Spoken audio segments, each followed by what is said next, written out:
नमस्कार आकाशवाणी कटक आंचलिक संवाद पढ़ुछंती सत्यव्रत बेहुरा।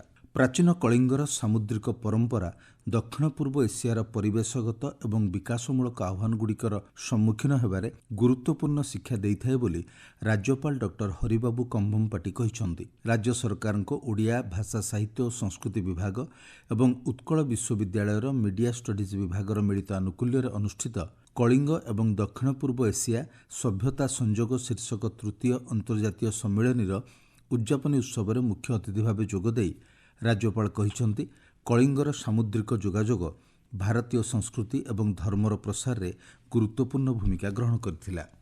भुवनेश्वर में प्रस्तावित मेट्रो ट्रेन माटी तले चलाचल करिबो। पूर्तमंत्री पृथ्वीराज हरिचंदन कहिसंती पूर्वरु ब्रिज उपरे मेट्रो ट्रेन चलिबा नै प्रक्रिया आरंभ होइथिले मध्य राज्य सरकार निष्पत्तिर परिवर्तन करिसंती। राजधानी रे द्रुत गतिर जनसंख्या सह गाड़ी मोटर संख्या वृद्धि पाउथिबारु भिड़ नियंत्रण लगी राज्य सरकार एही निष्पत्ति नैथिबा मंत्री Shri Harichandan कहिसंती।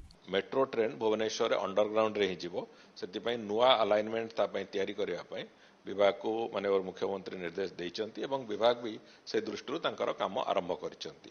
Urban development department से दिगरे तांकर योजना आरंभ करचंती। अंडरग्राउंड रहिबो एवं जोथरे कि सहरर ब्यूटी भी ठीक रहिबो, कोन जगह डिस्टर्ब होबनी एवं अंडरग्राउंड रे मेट्रो रो सुविधा भी हबो। तंगर से थरे तांका अलाइनमेंट प्रस्तुत होला परे तापरे पुनी परवर्ती पर्याय कोन करा जिबा कथा न करा जिबा कथा से कथा निष्पत्ति हो।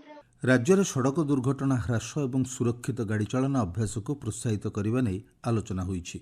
वाणिज्य और परिवहन विभाग प्रमुख शासन सचिव उषा पाढ़ी अध्यक्षतार परिवहन सचिव अमिताभ ठाकुर एवं आईआईटी माड्रासर सड़क सुरक्षा परामर्शदाता प्रोफेसर भेंकटेश बाल सुब्रमण्यम एक बैठक में शून्य दुर्घटना दिवस कार्यक्रम, दक्षता विकास एवं तालीम कार्यक्रम उपरे गुरुत्वारोप करिसंती। गुणात्मक शिक्षादान सह समाज को सठिक मार्गदर्शन क्षेत्र में शिक्षक शिक्षयित्री मानक गुरुत्वपूर्ण भूमिका रहिथिबा आईन मंत्री पृथ्वीराज हरिचंदन कहिसंती। गतकाली ओडिशा स्कूल कॉलेज शिक्षक कर्मचारी समन्वय समितिर 12 जणिया प्रतिनिधि मंडली सह आलोचना पर शिक्षक मानक समस्या संपर्क में सरकार अवगत अछंती और दाबी पूरण दिगरे सरकार प्रतिश्रुतिबद्ध बोली मंत्री श्री हरिचंदन कहिसंती। राज्य सरकार क्रीड़ा और युव सेवा विभाग एवं ओडिशा फुटबॉल संघर मिलित आनुकूल्य 15 वर्षरू कम सीएम ट्रॉफी फुटबॉल चैंपियनशिप आयोजित हेबो।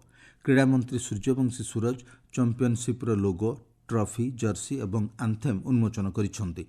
आसंता 28 तारिख जून 5 तारिख पर्यंत सीएम ट्रॉफीर जोनाल स्तरीय प्रतियोगिता आयोजन हेबो। जिला स्तर चयन होई आसिथिबा दलगुड़िकु संबलपुर, भुवनेश्वर, केन्दुझर एवं ब्रह्मपुर जोन में भाग करा जाइछि। गत जनवरी मासरे राज्यर समस्त जिले में सीएम ट्रॉफी चैंपियनशिप्र प्रथम पर्यायर 271 फुटबॉल क्लब अंशग्रहण करथिले। ओडिशा साहित्य एकाडेमी पक्षर भुवनेश्वर स्थित गुरु केलुचरण महापात्र ओडिसी गवेषणा केन्द्र प्रेक्षालय में युव गाल्पिक समावेश अनुष्ठित हो जाइछि। एकाडेमीर सचिव डॉक्टर चंद्रशेखर होता समावेश में जोगदे गल्पर संज्ञा को किभली कथाकार माने प्राधान्य देइछन्ति से संपर्क वक्तव्य उपस्थापन करथिले। विशिष्ट साहित्यिक डॉक्टर मिहिर कुमार साहू, एकाडेमीर पूर्वतन सदस्य डॉक्टर अरविंद राय प्रमुख गल्प संबंधी विभिन्न दिग उपरे आलोचना करथिले। फुलबाणी विधायक उमाचरण मल्लिक खजुरीपड़ा ब्लॉक अंतर्गत दलपड़ा पंचायतर अपहंच अंचल साकाड़ी ग्राम परिदर्शन कर विभिन्न समस्या संपर्क में आलोचना करिसंती।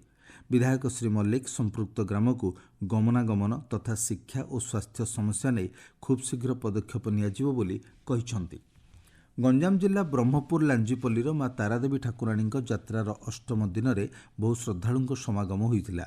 मां तारादेवी विभिन्न अंचल परिक्रमा करी अस्थायी मंडप को प्रत्यावर्तन करिसंती। ठाकुराणी यात्रा विभिन्न मठ और साहि रे रथ और कलाकुंज उन्मोचित हेउछि। भद्रक जिला आईन सेवा प्राधिकरण पक्षर अवहेलित और असहाय पिलामानंकु चिन्हट करी आधार पंजीकरण एवं आईन सहायता प्रदान करने लगी स्वतंत्र प्रशिक्षण कार्यक्रम अनुष्ठित हो जाइछि। जिला आईन सेवा प्राधिकरण अध्यक्ष विचारपति प्रभात कुमार राजगुरु प्रशिक्षण कार्यक्रम में जोग देइथिले।